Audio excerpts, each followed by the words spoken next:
जय श्री राम। स्वागत है आपका फिल्मीवुड में।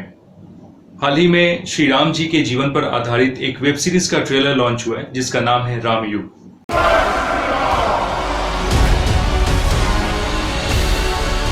इस वेब सीरीज को डायरेक्ट किया है कुणाल कोहली ने। कुणाल कोहली ने इससे पहले बहुत सी बॉलीवुड मूवीज को डायरेक्ट किया है, जैसे कि थोड़ा प्यार थोड़ा मैजिक, हम तुम, फना। तो देरी ना करते हुए आइए शुरू करते हैं उस ट्रेलर को, और ट्रेलर को देखते वक्त अपना रिएक्शन और उसके बाद अपना रिव्यू आपके साथ शेयर करेंगे। तो आइए शुरू करते हैं उस ट्रेलर को।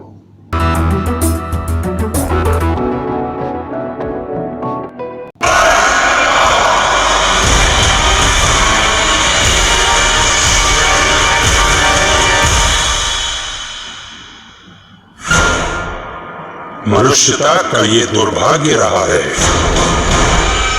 कि कई बार शक्तियां अशुभ के हाथों में गई है। कल्याण इसी में है कि शक्तियां शुभ के हाथ में जाए। राम भारत संकट में है। आकाश सुने, पाताल सुने, मैं सूर्यवंशी रामचंद्र प्रण करता हूं कि पृथ्वी को राक्षसों से मुक्त कराऊंगा।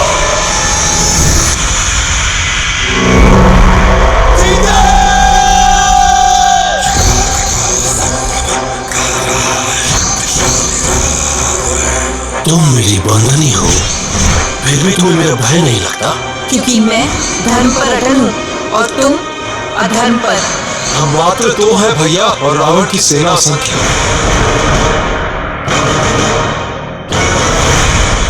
वायुपुत्र हनुमान के प्रणाम स्वीकार कीजिए। जो धर्म के विपरीत जाएगा उसे कोई नहीं बचा पाएगा। सीता को पाने के लिए मैं सब कुछ कर सकता हूँ। चिल्ला, और जोर से चिल्ला, दुष्ट वानर। ये चीख नहीं, दूध की हुंकार है।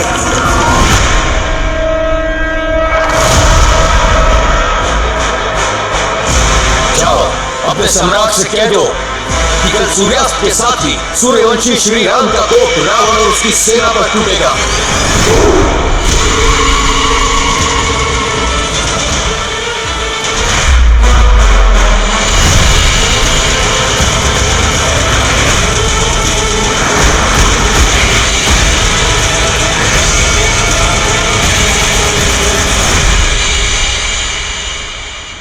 इस विनाश लीला में राक्षस पक्ष अपने अत्याचारों का दंड पाएगा।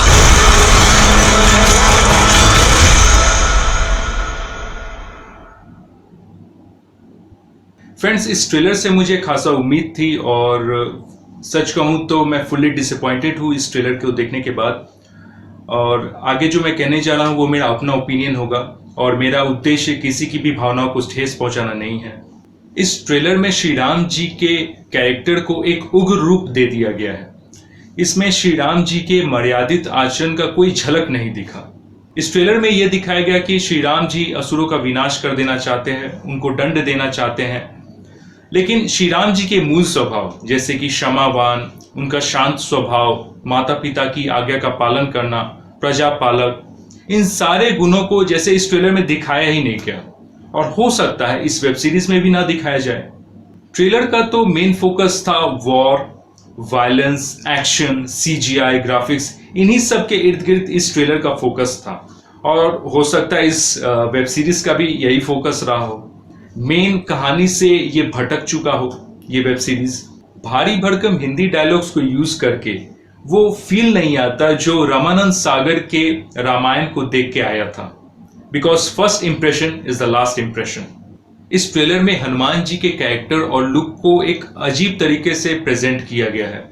रामानंद सागर के रामायण में जो हनुमान जी का जो कैरेक्टर था, जो उनका भक्ति भाव, सेवा, समर्पण, विनम्रता, कुछ कुछ जगह पे उनकी नटखटता, चंचलता, इन सारे गुणों को बड़े ही सुंदर तरीके से रामानंद सागर ने अपने रामायण में इसे प्रेजेंट किया। और इस ट्रेलर में खासा वैसा कोई प्रेजेंटेशन हनुमान जी के कैरेक्टर का दिखा नहीं। ऐसा लगता है जैसे उन सारे गुणों को इस ट्रेलर के जरिए इग्नोर कर दिया गया हो। और इस ट्रेलर में हनुमान जी के कैरेक्टर को भी थोड़ा उग्र दिखाया गया है। रामानंद सागर के रामायण में जो सीता वियोग का जो अध्याय था उसे बड़े सुंदर तरीके से दर्शाया गया। दर्शक उसे दिल से महसूस कर पा रहे थे।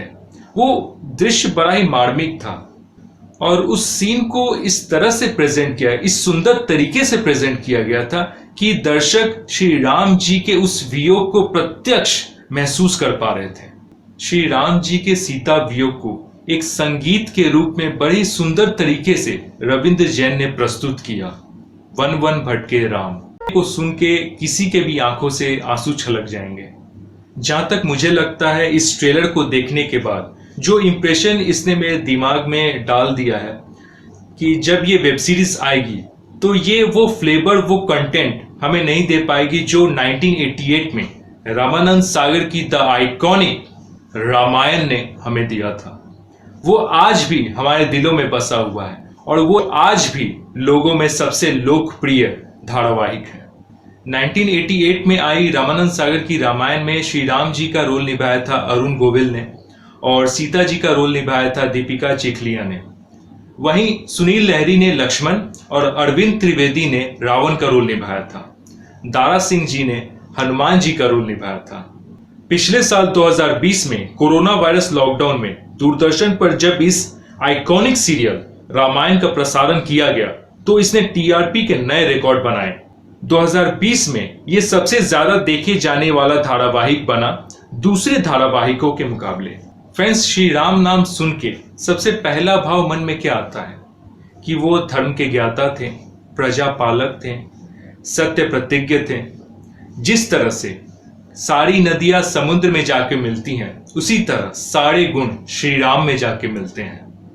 वे गंभीरता में समुद्र के समान, धैर्य में हिमालय के समान, क्रोध में कालाग्नि के समान और क्षमा में पृथ्वी के समान है। वो एक ऐसे धर्मपरायण पुरुष थे जिन्होंने अपने पिता के वचन की रक्षा हेतु 14 वर्ष का वनवास स्वीकार किया। उनका मर्यादित आचरण उन्हें सर्वश्रेष्ठ बनाता है और इसी कारण उन्हें मर्यादा पुरुषोत्तम कहा गया है।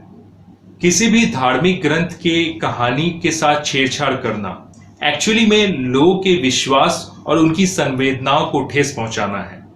हिंदू धर्म एक सनातन धर्म है और ये बड़े दुख की बात है कि इसके धार्मिक ग्रंथों की कथाओं पर बारंबार प्रहार किया जाता रहा है। और ये और भी दुख की बात है कि कुछ चुनिंदा लोग अपने फायदे के लिए, अपने शो की टीआरपी बढ़ाने के लिए इन धार्मिक ग्रंथों की कथाओं को एक ड्रामा के रूप में क्रिएट कर दर्शकों के सामने प्रस्तुत करते हैं। 1988 में रामानंद सागर ने तुलसीदास द्वारा रचित श्री रामचरितमानस को रेफरेंस में लेकर द आइकॉनिक सीरियल रामायण का निर्माण किया। रामायण बनाते वक्त रामानंद सागर जी और उनकी टीम ने बहुत रिसर्च वर्क किया था और उन्होंने इस बात का खास ध्यान रखा था कि जो उल्लेख रामचरितमानस में किया गया है उतना ही वह दर्शकों तक पहुंचाए, ज्यादा ड्रामा क्रिएट ना करें और सबसे महत्वपूर्ण, किसी की भी धार्मिक भावनाओं को ठेस न पहुंचे। हर तरह के इमोशंस को रामानंद सागर की रामायण में बहुत ही सुंदर तरीके से प्रस्तुत किया गया था और साथ ही साथ उसमें रविंद्र जैन की मधुर आवाज की गायकी थी जिसने दर्शकों का दिल जीत लिया था। अरुण गोविल ने जिस तरह से राम जी के किरदार को पोर्ट्रे किया था, लोग उन्हें सचमुच में भगवान राम मानने लगे थे। दीपिका चिखलिया ने माता सीता का रोल बहुत ही डेडिकेशन के साथ निभाया था और लोग उनमें माता सीता को देखते थे। सुनील लहरी ने एक आदर्श छोटे भाई का उदाहरण स्थापित किया और अरविंद त्रिवेदी के तो क्या ही कहने, उनसे बेहतर रावण का रोल और कोई कर ही नहीं सकता था। और हनुमान जी तो हमारे फेवरेट बन गए जब दारा सिंह ने उनका किरदार निभाकर हमें आनंदित किया। सो फ्रेंड्स, जिस तरह का डिसअपॉइंटमेंट इस रामयुग के ट्रेलर को देख के मिला, मुझे लगता है कि वैसा ही डिसअपॉइंटमेंट हो सकता है इस वेब सीरीज को देखने के बाद मिले। ये वेब सीरीज MX प्लेयर पे रिलीज होगी 6 मई 2021 को। फ्रेंड्स, अगर आपने ये ट्रेलर देख रखा है तो आपका इस ट्रेलर के ऊपर क्या राय है, इसे हमें कमेंट सेक्शन में लिख के जरूर बताएं और आशा करता हूं कि मेरा ये रिएक्शन और रिव्यू इस ट्रेलर के ऊपर आपको अच्छा लगा होगा। अगर अच्छा लगा तो इसे जरूर लाइक करें, अपने फ्रेंड्स के साथ शेयर करें और हमारे इस चैनल फिल्मी ऊट को जरूर सब्सक्राइब करें। तो मिलते हैं हम अपने अगले वीडियो में, तब तक के लिए धन्यवाद।